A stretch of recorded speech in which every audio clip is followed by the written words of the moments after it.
be discussion about the importance of danger, chaos, the possibility of something happening that really wasn't on the schedule. Mr. Dookie Fly Swatter and the Haunted Garage!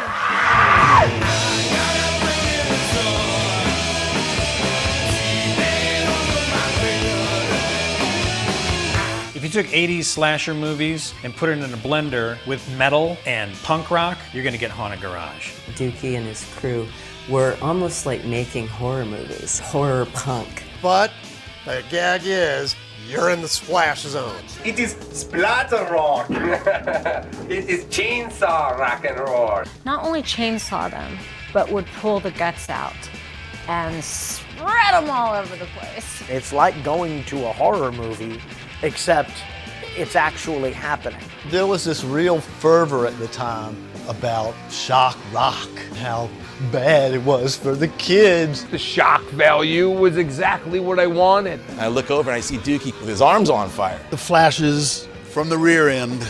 He got brain surgery live on stage. Whenever you find something weird, we'll give a use for it. It's not an act that we put on to go on stage. We were real.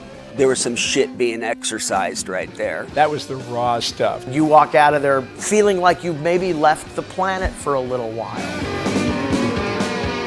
Their legacy is they were unique. They did things that weren't being done, and they did things that were outside of people's comfort zones. Dookie was always just ahead of his time on that. But it really rocked hard. I mean, he had really good musicians in the band. We didn't want it to be only this deep. We wanted it to be this deep. It's Haunted Garage. That's the whole point of taking things too far. They just were doing it to have a good time and make you laugh. It was always fucking fun. Actually, we're a lot more stable than, like, think Bill Cosby.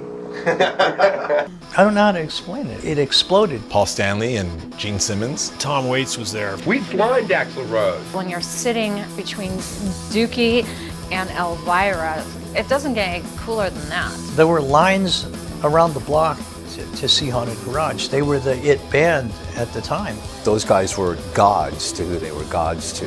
Hey,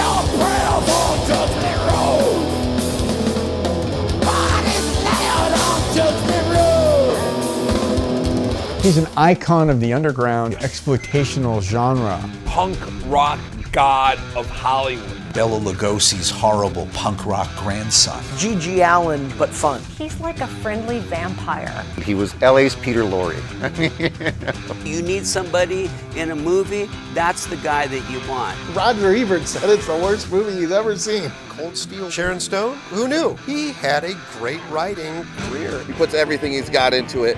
He made his whole life his art. I think that the whole world should know about it. Now I'm gonna cry. Slam, slam, slam, slam, slam.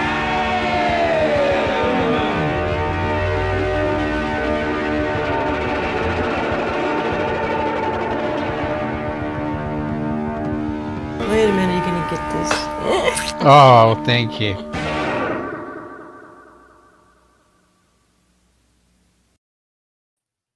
Hello, it's me, Kevin Vonesper.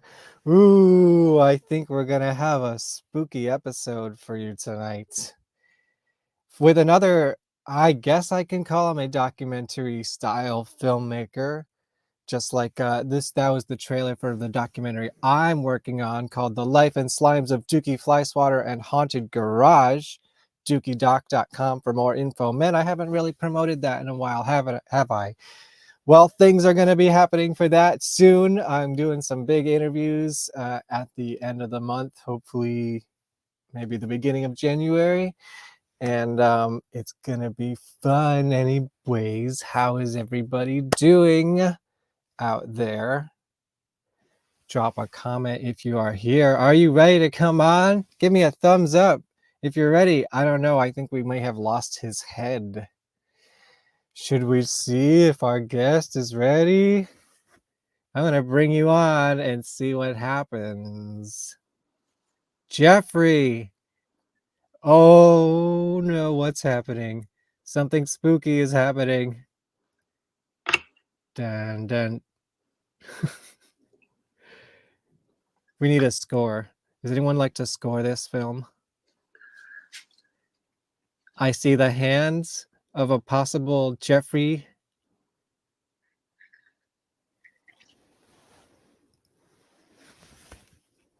I'm scared.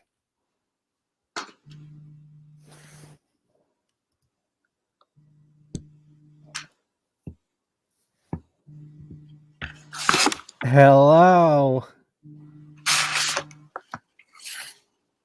Hello. Ah! It's the ghost of Jeffrey Wengrofsky. Did I say it correctly? No, but no one ever does. No. Oh, I did not win the prize. How do you say your name? I don't usually. I just write it down. That's fair. So, how are you doing, gentlemen? Thanks for having me on. Thanks for being on the show. We did have a little bit of an exciting October. Do you want to tell the people what happened in October? Ooh. There we had a kind of a sneak preview of a film. We did. Film. Oops. Very spooky movie. Speaking Oh, of spooky action, is yes. that your film festival, The Secrets of the Dead? Secrets of the... You got me going in the... Are you going to put me in the right direction now? What do you mean? Happened? Oh, there I am. Yeah. So you're still there. You're in the corner the now. last... You want me to put you on the bottom? I'll put you on the bottom. Okay.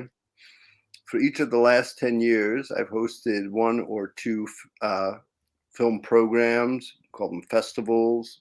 They are, I suppose you could say, well, people submit their films, and I try to put together something that coagulates to an experience. And they're thematic. So I'll do a call, for example, for Secrets of Outer Space, and then the next year I'll do Secrets of Inner Space, and then I'll do Secrets of the Insect World, or Secrets of the Intoxicated Life, Secrets of the Dead. I've done now a few times. People love that horror stuff, you know. Hey, you can't get enough blood and horror. Oh, well, you know, life and death. You can't have one without the other, it seems. Well, let's just jump into this. What is The Devil and Mr. Berger?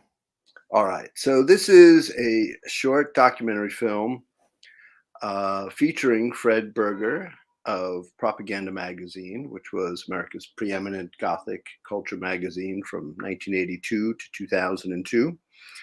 And it's about Mr. Berger's experiences with the supernatural.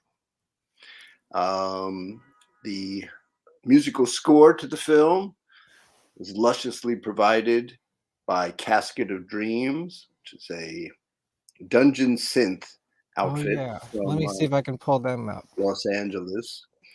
Basket of what was it called? Casket of Dreams. Dreams.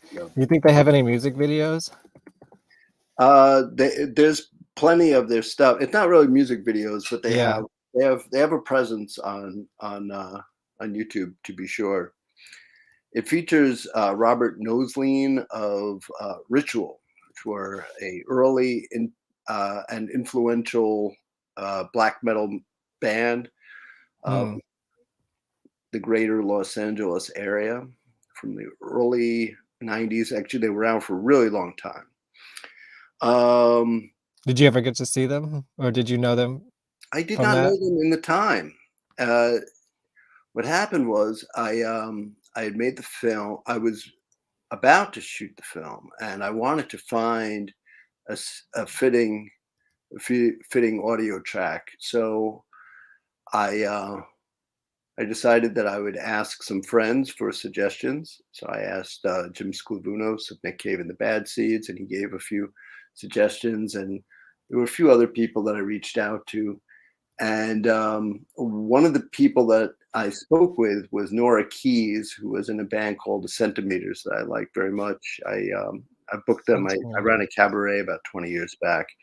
And yeah, I wish. Yeah, we should do. I need some pictures from that. Maybe. Do they exist? We'll talk about that later. talk about that.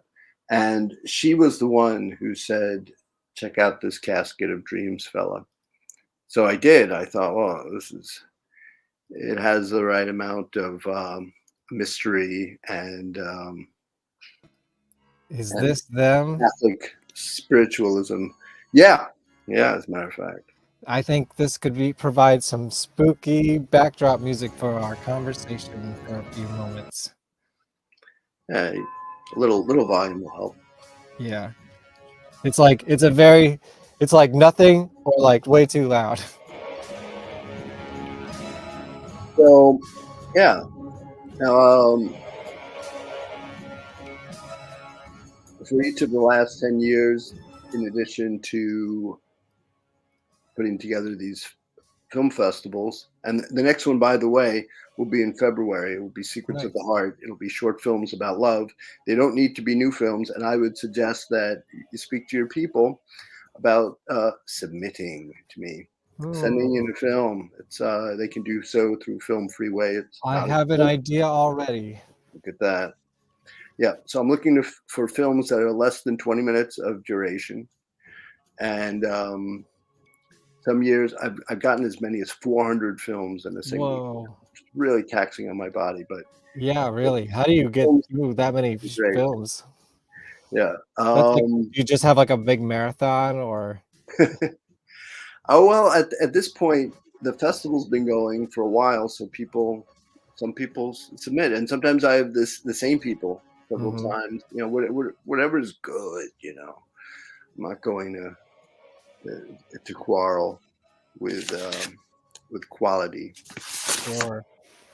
So yeah, all right. So we showed the film a couple of times at Secrets of the Dead in and around Halloween this year. This will be 2022.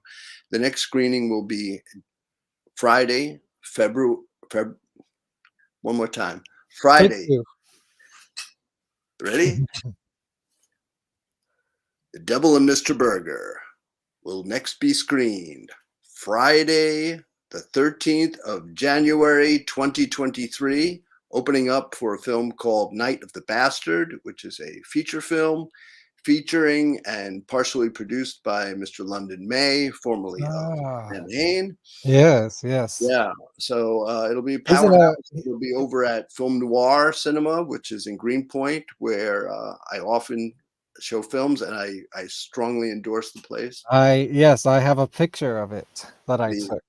The proprietor indulges my every whimsy. And in the front, it's like a video store and a vinyl shop. So go shop for some vinyls. Oh, yeah, I have mine over there. I haven't listened to them yet. I picked up Sammy Hagar, I think the Evita score, and a couple other weird stuff. Yeah, and they also have posters and like memorabilia and like cool cult stuff. Like, yeah, the owner has, I think, very seasoned taste. Right. Yeah. Particularly about he's from Poland, and yeah, he's particularly knowledgeable about Eastern European stuff. And they have one of the coolest bathrooms in New York City. Can't say enough. Yeah. And that's actually, it's just to tell the audience, I had a small part in your short film that was screened over the Halloween season. I did some filming for you, and it was great to have that shown there because I've had stuff shown there of mine before, and it was for an artist I do music videos for called Militia. Do you know Militia? Militia Vox, sure. Yeah, Militia Vox. Yeah, I do all her music videos, and they did like a screening of them there, and that was really cool. I like that place. It's a nice little place. Good place. So, all right. So that's the new film. And like I say, it's one of 10 short films that I have. My website is www.humansyndicate.com. That would be HUMANSYNDICATE.com. There it is. You'll know you're at the right place if it looks like this. Yes. And in the left-hand margin, you will see the films, and along the top border are other buttons for let's see. Yeah. Okay. Well, rumors about press that we've received, communication are things that I've written. I'm principally a writer. Personnel, some stuff about me. Futurology, all the art events I've done in the last 10 years, a lot of stuff, some of which we will no doubt be talking about this Who is that dapper young man? Yeah, look at that. Look at that. I do want to shout out the name Syndicate of Human Image Traffickers, and maybe what what does that mean, Jeffrey? Well, I mean, I make documentary films, so I traffic in images of humans, and there it is. And if you're clever, you might see something else in there too. You might. So just think about it for a little while. Let's talk a little bit more about Halloween. This was the first screening, right? I missed this one. Yeah. So and I want to hear about this hat, because I know there's a story about this hat, right? Yeah, well, the hat dates back to 1880s or 1890s. I found it 100 million years ago in a squat. Each year when I show the films, particularly the Halloween films, the Secrets of the Dead films, I always wear a different outfit. So one year I was a wizard, and another year I was a ghoul, another year I don't even remember. Each year a different antic. That's all. So I was Jack the Ripper one year, and this year it was my homage to to Fantomas, the French sort of. I think there's your wizard, right? There's the wizard outfit. Yeah. Do you have a name for this character? No, but it's pretty fearsome, I think. And a photograph was taken by Andrew K. Thompson, who is a friend of mine. He's a photographer. He lives out and teaches at UC San Bernardino. He teaches photography. He's a very fine photographer. Shout out to you. Shout out, official shout out. Let me say this. I met Andrew when I was hosting the cabaret 100 million years ago, Terrasex Cabaret.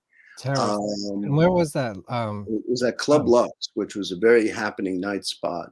I don't know it. I think it was before my time. It was, I'm afraid. It's I think trash bar now, but completely reconfigured. Really? On Grand Street in Williamsburg? Yeah. Okay. So this was I've been to Trash Bar a million times. Yeah, but this was like Trash Bar. It's been closed for years now, but the building is still there. Nothing's happening. Well, someone's got to take that space over, man. It was a good I wouldn't mind. Dude, get in on that. I'm sure the rent is so dirt cheap. New York is going to have a new old night spot returning. The Pyramid Club. Yeah, I heard about that. I'm excited about that because I love that place as a venue, and it's never been a venue really since I've been in New York. But I know, like, because I watch videos on YouTube that all the fucking greatest bands used to play there in the 90s. And you know, Psychic TV recorded an album there in 1988. Really? Like in that I have live or? Yeah, live. Awesome. Yeah, it's great. I did see Genesis speak once at my college when I was at college. Genesis was one of my neighbors. I learned a little bit of something in college. Genesis was one of my neighbors for about 10 years, maybe. Wow. That's nice. I did R.I.P. Genesis P. Orange. At a place called the Brooklyn Night Bazaar for a weekend. It was a residency where I DJ'd 2 nights, opening up for Psychic TV. That's so cool. I never got to see the band or Well, yeah. Well, what was the other one? Robin Gristle. Robin Gristle. Yeah, they did some. They did some reunions, didn't they? Like more recently. I don't know. Well, it can't be too recent. It wouldn't be. I mean, within the past, before. Yeah. Probably like 10 years ago. That's recent to me still. I would like to tell your people about my previous films. The people let's do it. I have it already on the slideshow. Kevin Vonesper. Well, first I want to show some photos from that night quickly. Let's see. Oh. There's Film Noir. It's a beautiful place.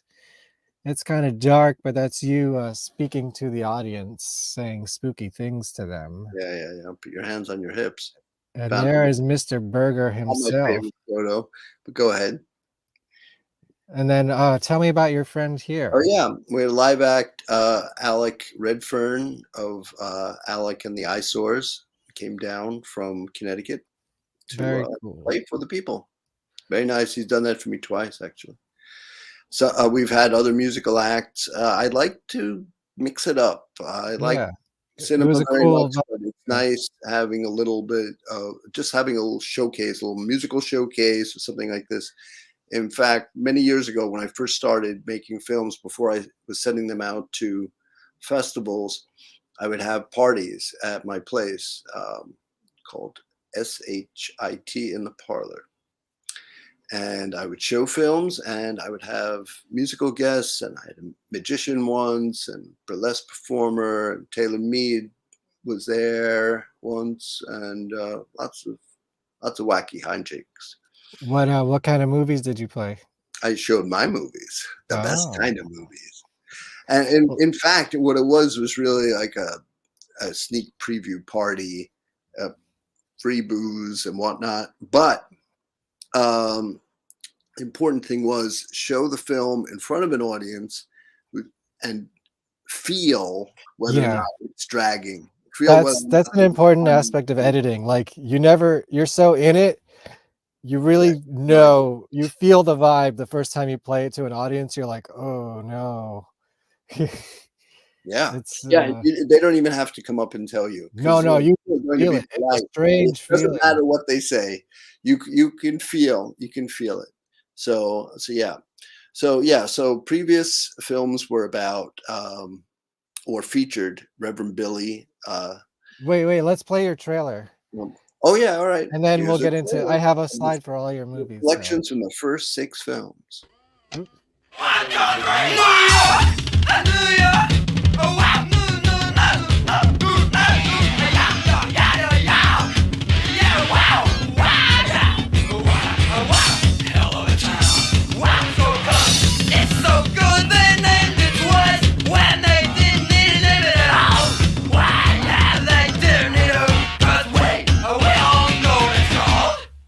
Always wanted to be Satan.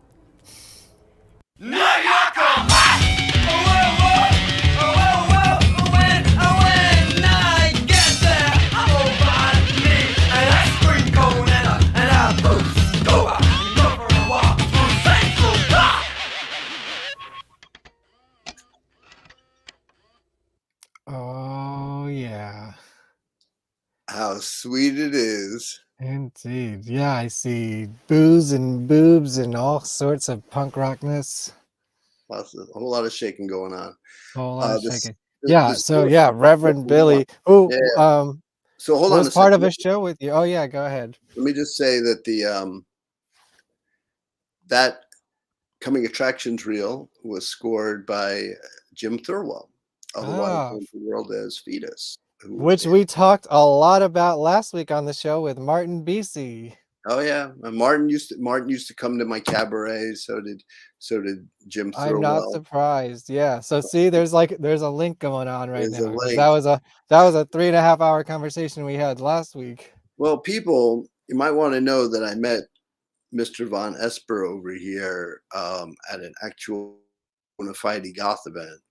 Yeah. So that was the Red Party, right?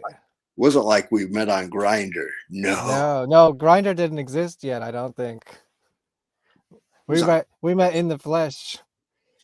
Yeah, well, you know. Yeah, I believe it was Red Party, which is strangely the origin of many relationships I have, I suppose. Look at that. Did you know DJ Templar, or how did you wander in there? Well, you know, he's been around for a while. I was a goth DJ for a few years, actually. Sure. Yeah. Yeah. I love Templar. I was actually at the first Red Party ever. Whoa. Yeah, which isn't that old school. I mean, it's old school for the party, but you know, It's probably like a little over 10 years ago, maybe 15. I'm not sure. Anyways, Red Party. Yeah, that's what I met you. Met another. Do you know Jeff Fremis at all? Yes. You do? Yeah, he's a horror Yes. In filmmaker. fact, He lives in the area. he submitted He's a a friend of film. mine. He And I submitted- actually met him. Well, no, I met him at a Danzig show. And then that night he drove us to Red Party and we hung out at Red Party that night. So Yeah, he's a big Glenn Danzig Misfits kind of fan. yes, Very yes. Very big into all that. Yeah, I'm he's sorry, Caleb. It's maybe it's more fun that way. Why be linear with our thoughts? Eating in the flesh is more saucy than grinding. Well, one can lead to the other, you know. Indeed. Sometimes you eat them. Well, I can't. My grinder does something else usually. Just saying. Well, it was fine having some comments for a while. A little interaction. Yes, more comments. That was all of them so far. How many Except people- I don't know who this is, but they put this. They said this like an hour before the show started. Wait, what kind of shoes does a kidnapper wear? I don't know. What kind of shoes does a kidnapper wear?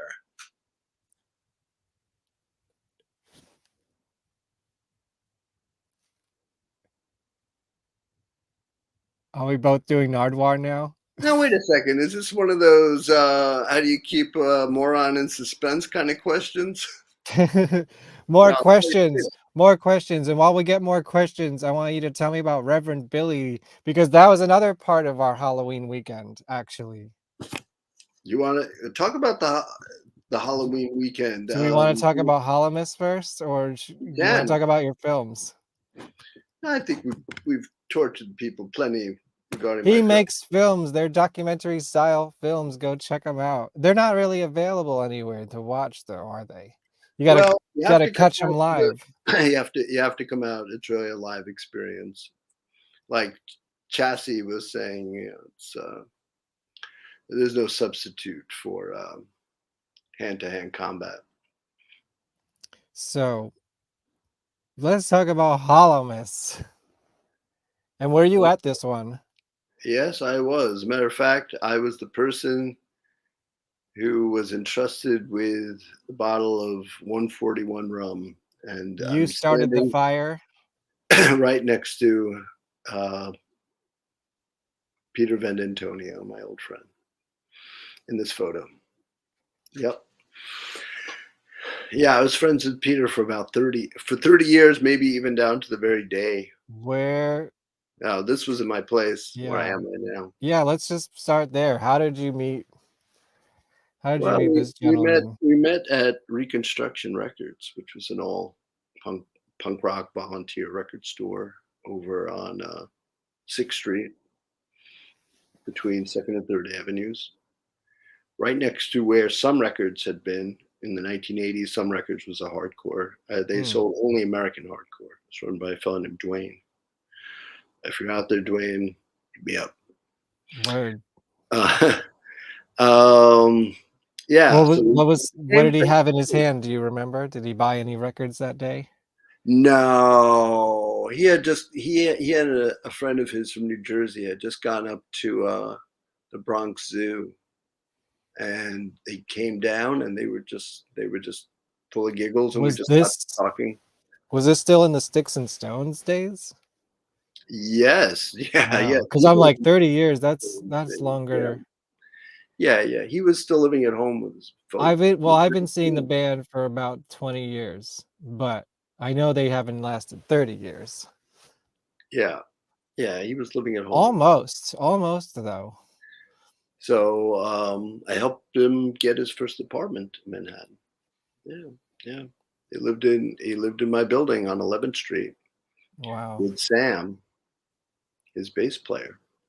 And so it was, and this was back in the Sticks and Stones days, and we'd hang out, do things, For anyone who's confused, we're talking about Mr. Jack Terricloth from the World Inferno Friendship Society, one of my favorite bands, and yeah, oh, This guy. what a handsome man. Yeah. And this was I have that somewhere. I have a whole box of Inferno stuff, but I do have some vinyl with me, Yeah. including this one that came out on Halloween, the tribute album, which my name's in here somewhere. Although the music I did is on the tape, not the record. Did you follow that? There he is. Jack Terricloth. Did you call him Pete more than Jack? Because I don't hear that much. Well, I knew. I mean, there were a lot of people that it took me a while. I don't. You know something? I don't think that I ended up calling him by his name very much. That's Sure. That's fair. That's fair. So A lot of hey man. Well, just you speak to someone, you don't Yeah. have to address them formally if you know them. It's true. I don't actually use people's names very often. Yeah. And it's and I'm also very forgetful of names often, so it's a good way to get around that as well. I have a 3,500 word history of my friendship with him coming out. Oh, tell us about that. It'll be coming out next year. It'll be coming out in a book. So look for books. Oh, okay. In one of your books or something Yeah, else? one of my books. I'll be coming out with a book in the fall, and there'll be other books too, and it'll come out maybe in a couple of different forms. So Oh, well, you know what I do? Didn't you wait a minute. Did you have something to do with this? Well, I thought you were supposed to. Maybe I don't maybe know. it's I not. mean, I have. This is the reissue that came out on Halloween of their first single, Tattoos Fade. I thought you were writing something for They were this. going to include an excerpt from my history with Terricloth, but I suppose for whatever reason, didn't happen. Yeah, I just remembered that now. I'm like, wait a minute. Yeah.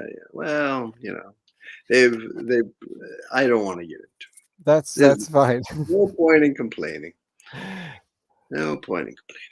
The world is Well, always more complicated than it appears. this year was sort of a tribute to the man and what he has accomplished in his artistic realm. And I think you caught the red-eyed soul. What was Yeah. your role? How would you describe this year's Holomus, and what was your role in it?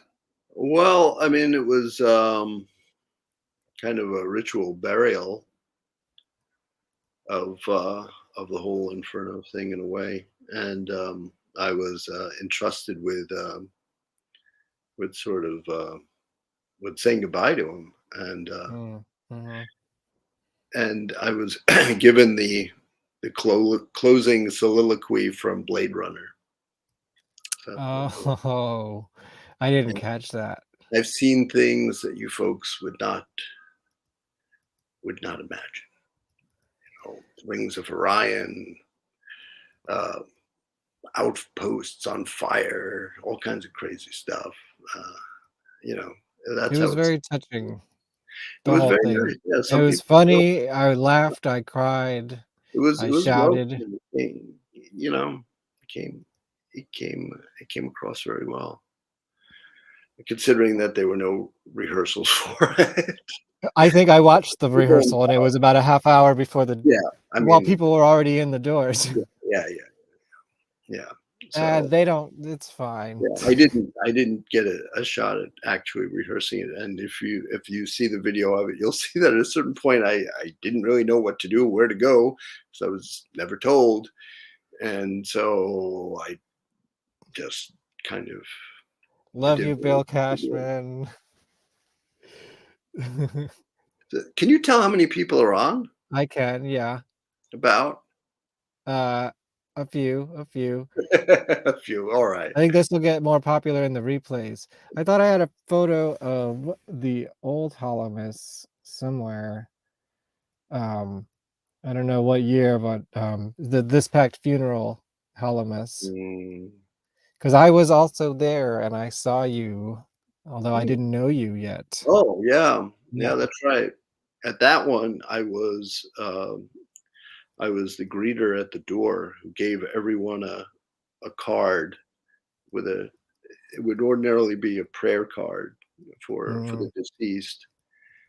In this case, it was about this character Grace Delicious, and the other side was lyrics to This Packed Funeral.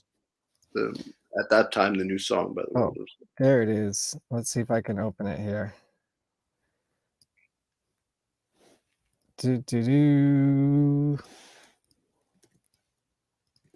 I don't know if I got a card, but I definitely remember the theatrics. Yeah. I always appreciate the theatrics. And how do you forget? I mean, a coffin in a punk rock venue, like, how do you forget that? Yeah, everyone had to walk past me in the coffin on the way in. And That was a good night. It was a good night. Yeah. I was at the Warsaw in Brooklyn. At the Warsaw, yeah. I was sort of dressed like I had been in the cabaret. That's what they wanted. What year do you think that was? This Packed Funeral. Let's see. Let me see if I have a prop for that one. This Packed Funeral, featuring at least one musician that's on my album, sort of, came out in. There's no date on this. God damn it. I want to say 2014-ish. Does that sound about right? That sounds about right. I would have said 15, but 14, 15, fine. There's got to be a date on here somewhere. Because I think this came out during a different Holomus in Brooklyn. I don't remember, but maybe that Holomus was before this album came out. I'm not sure. I don't know, man. Fucking Jello Biafra didn't date this thing. No? What's your history with punk rock? I've been listening to punk rock for a very long time. Since I was a teenager. What was like the first punk bands that got you into it? Well, were you here in New York? Were you part of like the I was here in New York. CBGB's hardcore and everything? Yeah. But what you see, in the late 70s and early 80s,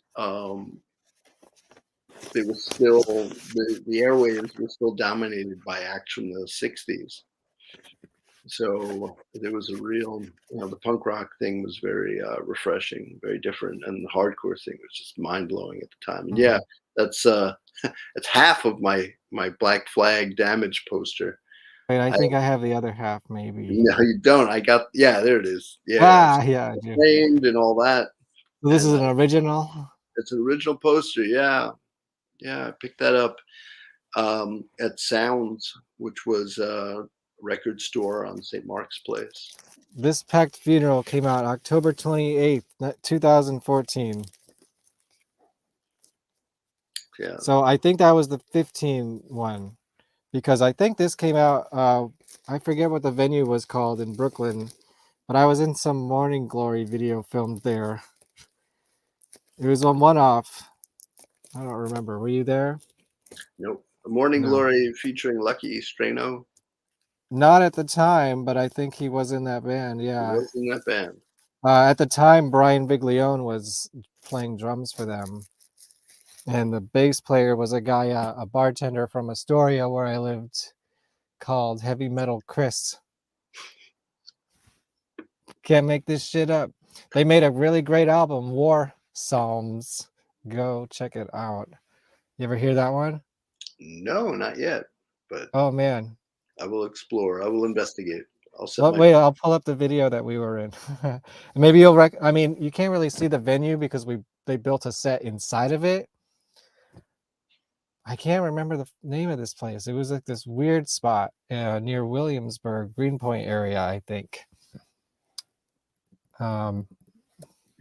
Morning Glory, Punks Not Dead. Oh man, I hope I don't get in trouble on YouTube for this one. But it's pretty fun. Whoops. I haven't thought about this in a minute. In my shared screen. Do you remember your first World Inferno show? Yeah, it was the first World Inferno show. Really? You were at the first World Inferno show? Yeah, of course. Where? Tell me all about it. Well, maybe I should tell you after this song, right? Well, we could talk over it, but there's Heavy Metal Chris, and do you remember the Rent is Too High guy? Yeah, the Rent is Too High. Yeah, he was just walking by, so he ended up being part of the video. But anyway, he turned out to be a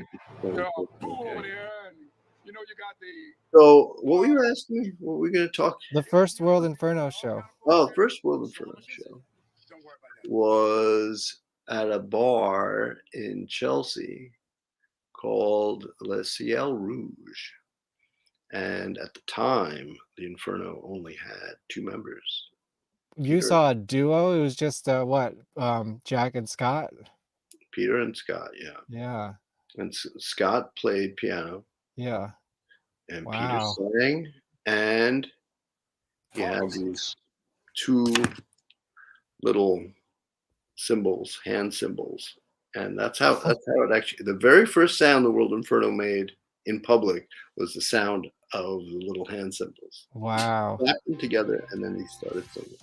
And the first song, I think, was that Tattoos Fade song. Yeah, I think they played a 3-song set. 3 songs? What? You said 3 songs? 3 songs. So they played Tattoos Fade. They did TSOL's Silent Scream, their vampire song. Mm-hmm. And I think that they did one other song. I don't remember what it was. I asked Scott. He doesn't know. But I remember the other 2. So and there's wow. There's no photos. It's a mystery.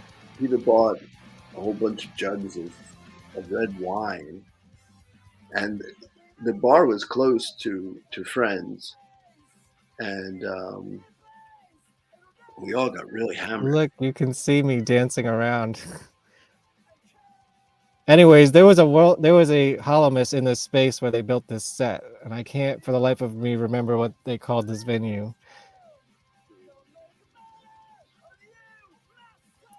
You can't see it because it's all cardboard. the something, the hook? No, that was a different Holomus. Anyways, this was a good time. I didn't go to all of them. Right. Yeah, neither did I. I mean, it's tough, man. Halloween in New York City, there's a lot of stuff going on. Yeah, I mean, it was cool seeing them, but it was a lot of the same stuff. Yeah. So how many times are you gonna hear that? Any band. Yeah.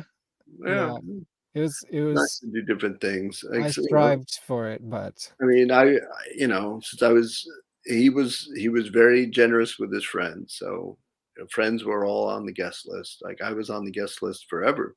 And for the first several years, he gave me an unlimited guest list, so I could bring 5 or 10 people with me, and sometimes I would. Wow. Yeah. Eventually, he said, "Yeah, I can't really accommodate that." Yeah, totally. That was fair. Oh, I forgot. I know I have a screen cap of my last text with him too. Although you were like close to. I'm not gonna pretend I was close to him. Yeah. But it was just like, oh fuck. And it was a Misfits reference that he made, actually. Who is this? Let's go through some of these pictures that you sent me. That's Don Bowles. He was. Oh yeah, that's Don Bowles. And I am trying. This 45 is Grave. Yeah, I'm trying to get 45 Grave on this show. Hopefully next year. You might want to start by identifying Don Bowles.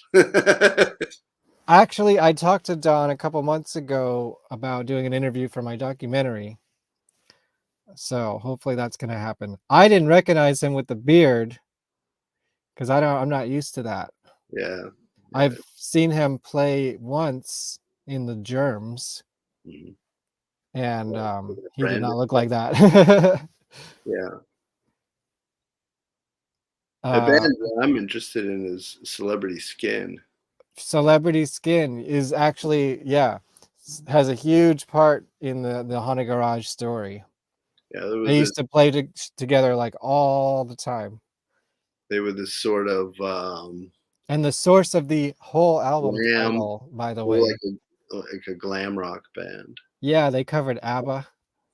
Glam rock, bubblegum glam rock, but of Yeah. course, with a perverse edge to it. What's all this? They set it on fire. Any other visuals you want to show? Because I think Yes. we're almost out of time, and I want to say a few things before we're done. Okay. Now this is good. So this is the cast of, or not the whole. Oops. Get it back. There it is. There I am on the far right of the screen. Grinnell Scott is next to me. And then you have Mars Roberge and his wife, Deborah Hayden. I'll get to the people on the other side in just a moment. Mars Mars directed and produced and wrote Scumbag. As you see it, the cast also includes Kid Congo, who's just to the left of the poster. Yeah. And another a member of the Cramps. Yeah. Princess Frank and this guy, I can't remember his name. I've known him since forever. The guy, the giant bald guy. Don Bowles was also in this film, as was Nick Zed and Ron Jeremy. We don't talk about Ron Jeremy anymore, I think. Who else was in the film? There were a lot of. That was a really huge cast. What was your role in the film? You have to see the film. I guess I'll have to see the film. Is it available anywhere? All right. So I was in this one, and then after this, he made a film called Mr. Sister. I'm also in Mr. Sister. And that film also has Jim Skluvunos of Nick Cave and the Bad Seeds. And Mars has a new film called Stars. And that film includes Rod Digga, who is a rapper, and really good actors. A woman named Eva Dorapal. I'm sure I'm really damaging her name, but I'm trying to give you a shout out, Eva. Shout out, Eva. She's very, very good in the film. And we're hoping to get a premiere in New York at a festival in February. So I'll just say, out for Stars. Festival, is it? What? Your film festival or something else? Not my film festival, no. I don't know. It's a feature film. I only show short films. Right. This is a feature. And oh, yeah. Who's that guy? Yeah, you might have heard of him. I think I've heard of him, yeah. Yeah, so that's me and David Lynch. It's pretty. Oh, this is something that you swiped. Yeah, I guess so. Oh, I definitely want to talk about Axel for a minute. Did you know him? I didn't, but one of my best friends was like an apprentice of him before he died. Who, Eli? No, Claudia. Oh. So that's back. Sorry. I thought I have an Axel painting in here somewhere. Yeah, so Axel was I made a film about Axel, and I wrote a long article about him in Trebuchet magazine called Blood Artist. So I mean, yeah. That kind of speaks for itself, I'd say. Yeah, he painted with his own blood at the behest and suggestion of Salvador Dali. You see, Axel, most of his family had been destroyed in concentration camp in the 1940s, and he was born immediately after the war, and he took to making this sort of Lord of the Rings, very extreme jewelry in the 70s. Eventually was introduced to Salvador Dali. Dali asked him about his life story. Axel told him what I just related, and Dali said, from this moment on, you will paint in your own blood, and Axel made scores of blood paintings. So I want to see that one. yeah, and that film has sort of a heavy metal soundtrack by a band that I'm sure you are aware of, a New York band called the Brickbats. Ah, yes, I've heard of the Brickbats. I've had a little spats in the horror punk scene myself. I've never seen them, but I am aware. They're very good. Their records are very, very good. This is a birthday party that I had with Gail Thacker. That's me holding one cake, and Gail.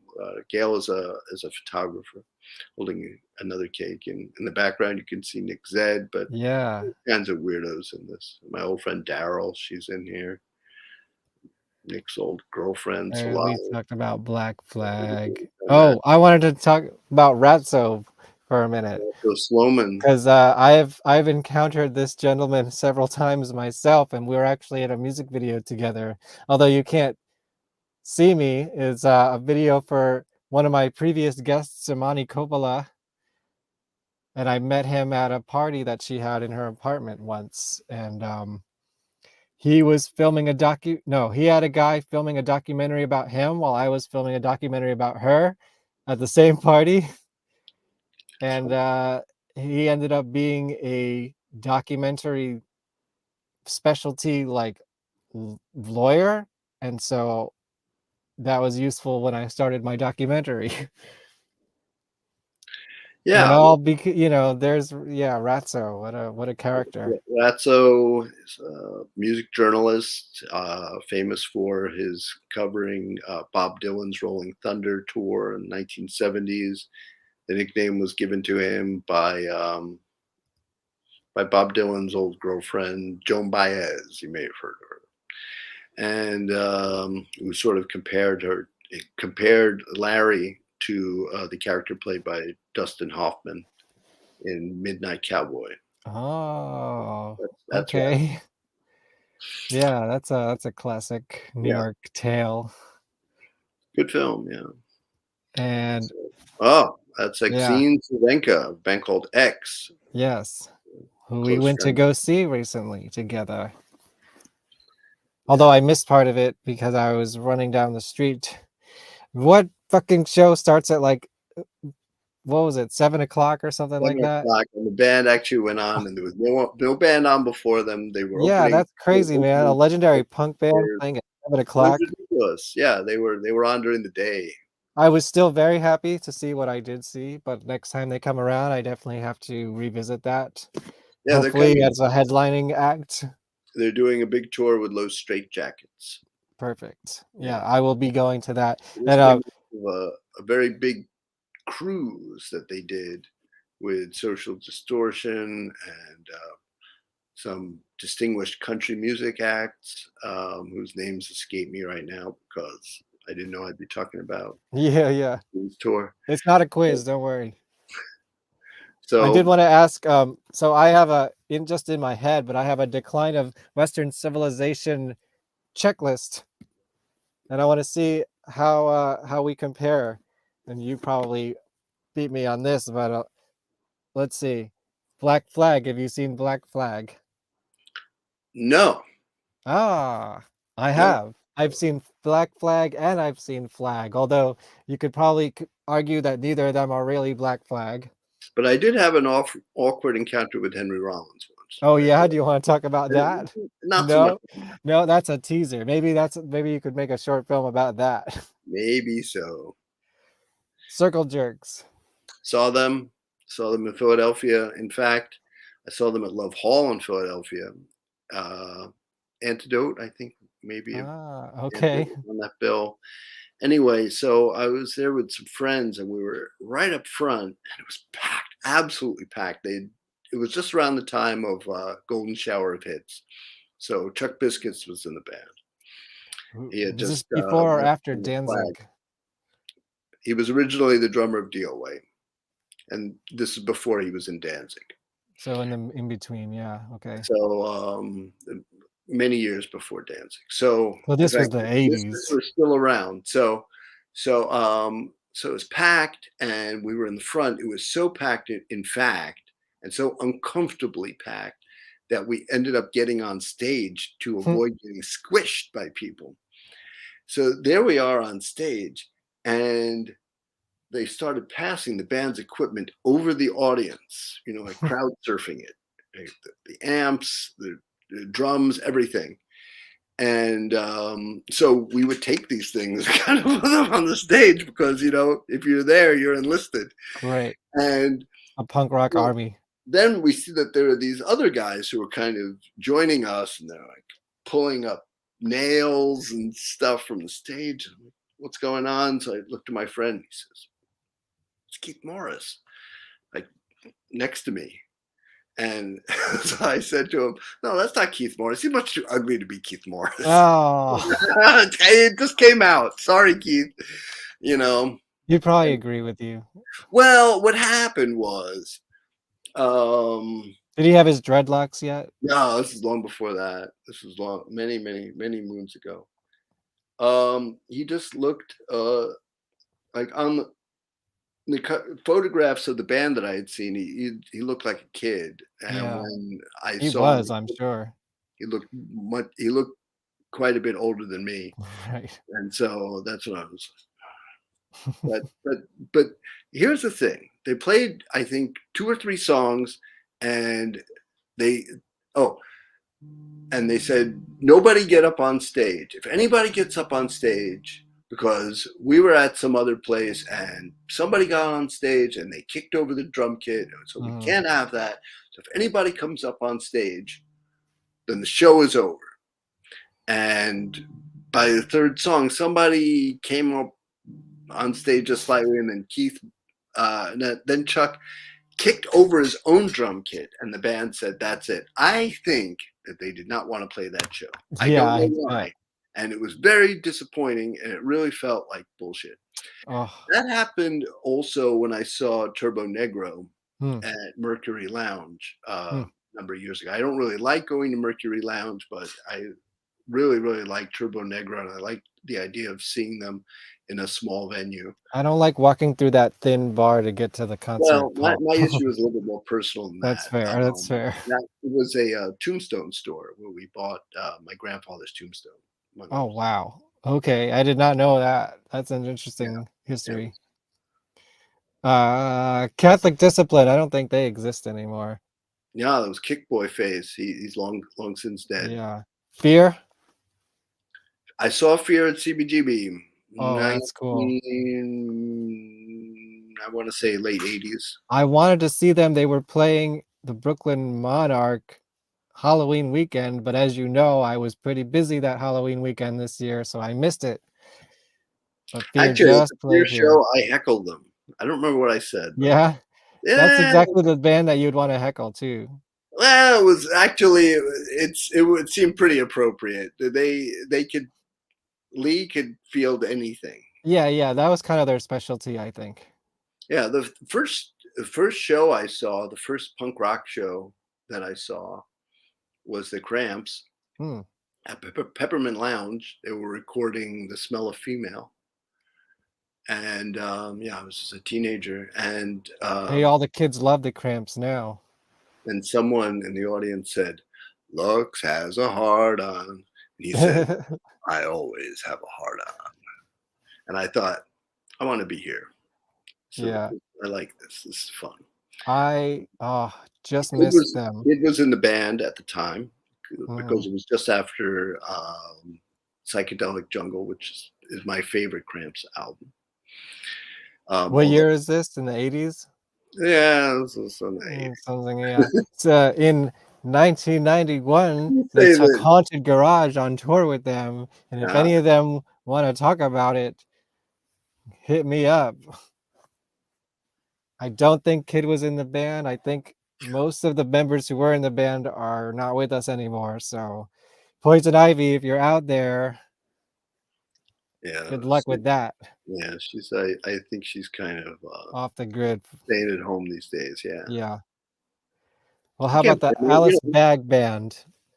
Alice Bag never saw and I them. are friends on Facebook, but I like the Survive EP. I think that's really good. X, yes, and what about the Germs, the last band on the checklist? Well, I told you. I mean, I look, Darby was gone before I came around. Well, I saw the Germs, but it was pretty young. the Germs when the movie came out. Mhm. They did. I saw a premiere of the biopic about the Germs. What We Do Is Secret at a theater in New York, and then all the actors and the band members did a Q&A, and Don Balls was there, and Pat Smear was there, and oh my God, what's her name? She was awesome, and I met her. Who's the bass player? Lorna Doone. Lorna Doone was there, and they asked them, That's what did not you the name. what? That's the name of a fictional character. That's what she went by, so I will call her Lorna Doom, and I have a picture with her, and I'm very it's close to my heart because I'm a bass player, you know. Ah. And she's not with us I didn't know anymore. you were religious. Sorry. Yeah. Forgive me, Father, for I have sinned. Yeah. You keep on doing that, Mr. Bond. No, we talked about Catholic discipline already. Catholic discipline, indeed. Anyways, that Mr. Berger film is probably the most Catholic film I will ever make. That's true. I didn't Yeah. intend to make a very Catholic film, but it just turned out that way. Look what I have. Oh, there it is. Yeah. Ah. Woo. Hey, But anyways, the audience asked the Germs members, what did you think of their performance? And they're like, well, we were actually sound checking, so we haven't seen the movie yet. And then after the screening at the Gramercy Theater, the Germs played with Murphy's Law opening. What about with this the one? singer from the movie acting as Darby Crash. Have you ever seen this record? No. Is that an EP? Yeah. There he is. Yeah. There he is. Yep, it's an EP. It came out many years ago. 1982. How about this record by the Germs? Their last record. They have a last record? Yes, that's right. It's really good. What's on it? Oh, a whole bunch of songs. Look at that. A whole bunch of songs that you've never heard. I gotta say, Lexicon Devil is one of the best punk rock songs ever written. That you don't know yet. Me too.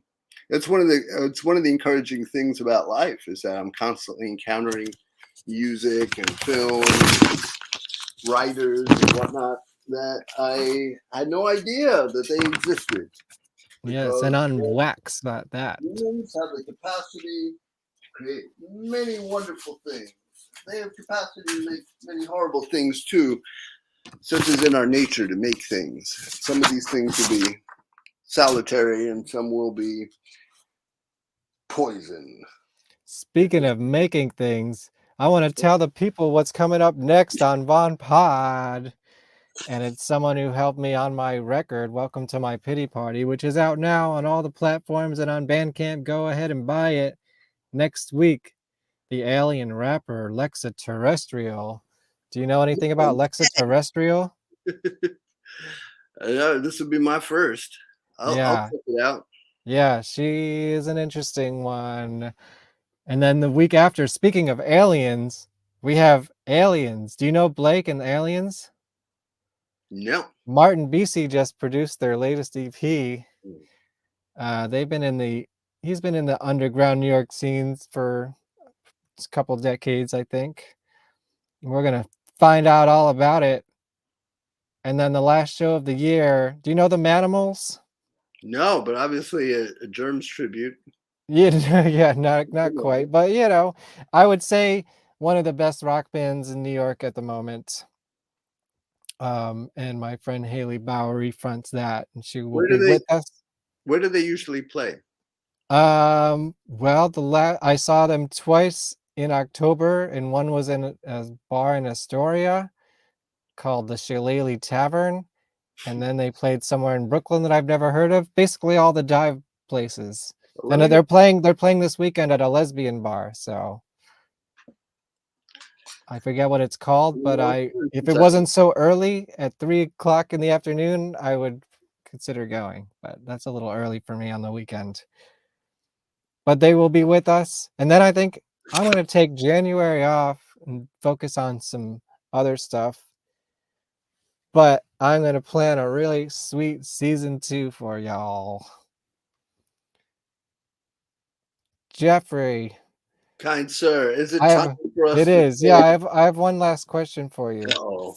What is your favorite classic monster?